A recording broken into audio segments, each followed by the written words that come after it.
Assalamualaikum warahmatullahi wabarakatuh. Selamat pagi Bapak, Ibu, dan serta rekan-rekan sekalian. Perkenalkan, nama saya Cahyo Rizky, mahasiswa Fakultas Hukum Universitas Muhammadiyah Malang. Dalam kesempatan ini, saya akan membahas topik yang menurut saya sangat krusial, namun sering terabaikan dalam diskusi hukum pidana kita, yaitu tindak pidana dalam perspektif viktimologi. Selama ini, sistem peradilan pidana kita sangat terfokus pada aspek pelaku. Pertanyaannya selalu, apakah unsur pasal terpenuhi dan bagaimana menghukum pelakunya?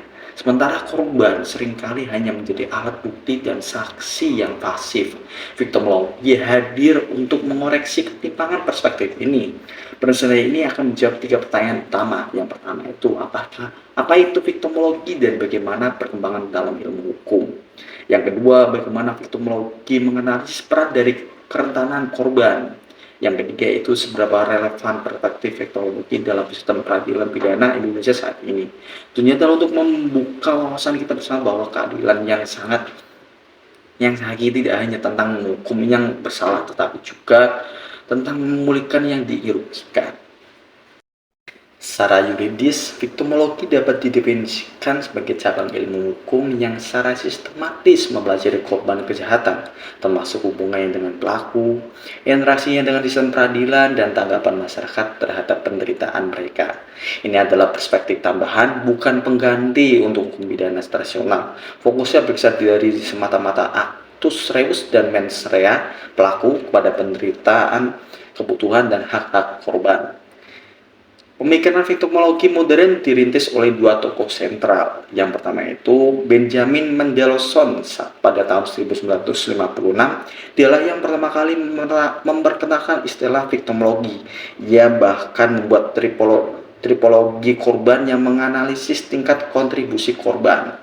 Yang kedua itu adalah Hans von Hentig pada tahun 1948 dalam bukunya The Criminal and His Victim. Henting menganalisis bagaimana karakteristik psikologis dan sosiologis korban dapat menjadi faktor pendukung terjadinya kejahatan. Pemikiran mereka lah yang menjadi fondasi bahwa korban bukanlah entitas yang pasif dalam drama kejahatan. Salah satu konsep paling kontroversial adalah victim precipitation atau kontribusi korban. Konsep ini meneliti sejauh mana perilaku atau karakteristik korban secara sadar atau tidak telah memicu atau memudahkan terjadinya kejahatan. Sangat penting untuk ditekankan, konsep ini bukan untuk menyalahkan korban, melainkan alat analisis untuk memahami dinamika interaksi korban pelaku secara utuh dan untuk keperluan pencegahan kejahatan.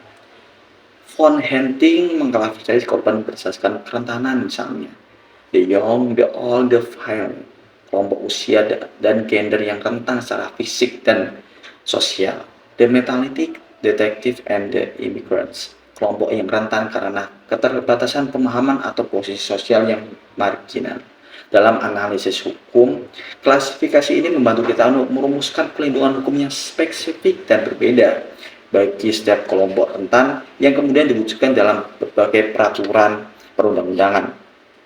Ini adalah konsep kritis dan dalam viktimologi.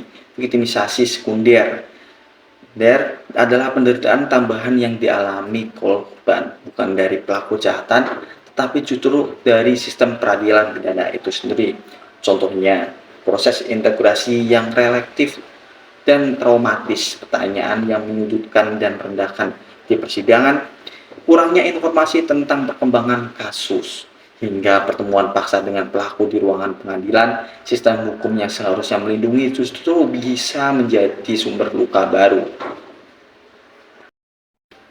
Perspektif viktimologi mulai diadopsi dalam sistem hukum Indonesia yang tercermin dari berbagai terobosan hukum seperti Undang-Undang Nomor 13 Tahun 2006 tentang perlindungan saksi dan korban. Ini adalah landmark legislation yang secara eksplisit mengakui hak-hak korban. Selanjutnya ada Undang-Undang Nomor 23 Tahun 2004 tentang PKDRT mengakui korban kekerasan dan rumah tangga dan memberikan perlindungan khusus. Selanjutnya ada perlindungan bagi korban kekerasan seksual dalam Undang-Undang TPKS, yaitu Undang-Undang nomor 12 tahun 2022 yang sangat progresif dalam memposisikan korban. Viktimologi mendorong pergeseran dari paradigma retributif justice, keadilan yang berfokus pada pembalasan atau penghukuman, menuju restoratif justice, keadilan yang memuliakan. Dalam restoratif justice, pertanyaan bukan hukuman apa yang pantas untuk pelaku, tetapi bagaimana kita memperbaiki kerugian yang dialami korban dalam masyarakat. Korban diajak berpartisipasi aktif, suaranya didengar, dan pemulihan menjadi tujuan utama. Konsep diversi dalam sistem peradilan pidana anak adalah salah satu manifestasinya. Meskipun sudah ada payung hukum tentang tantangan masih besar di level implementasi, yaitu polisi, jaksa, dan hakim masih sering terkunci dalam paradigma lama yang offender oriented.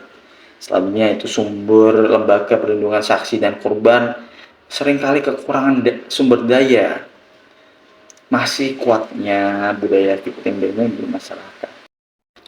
Kesimpulannya, victimologi menawarkan lensa yang lebih manusiawi dan adil dalam memandang tindak pidana.